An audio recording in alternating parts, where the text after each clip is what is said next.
Hello guys, this is going to be a quick tip video for ML or GL Mercedes EIS module removal.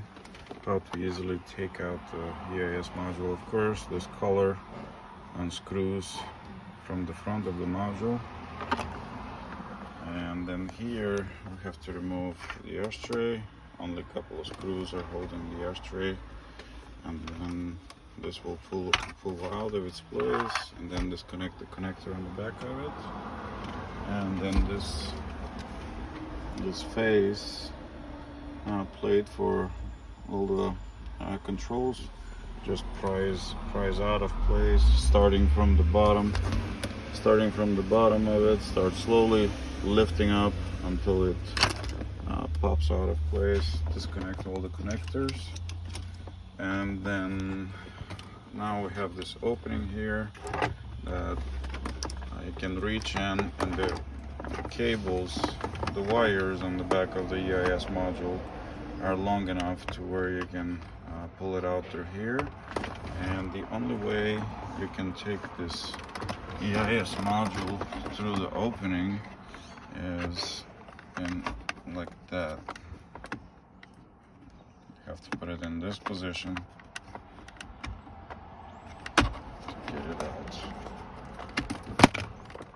Of course, the light fell off, so I'm trying to do this with one hand.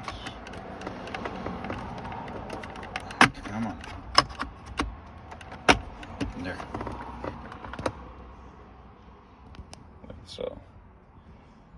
Once you get it out, you can disconnect the connectors to repair the EIS module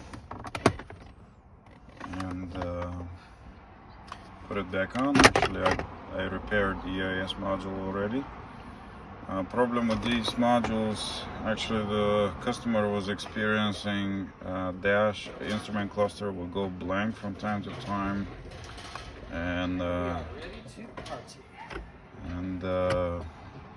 this is caused by a little connector that desolders from the circuit board inside. And once you take it apart, you have to resolder the connector, and it's all should be fine. Otherwise, EIS module is something you have to get from the dealership. This is not something you can buy used and use from other vehicle for your car. This module is locked with the VIN of the vehicle. So thanks for watching. I'll see you on the next one. Bye.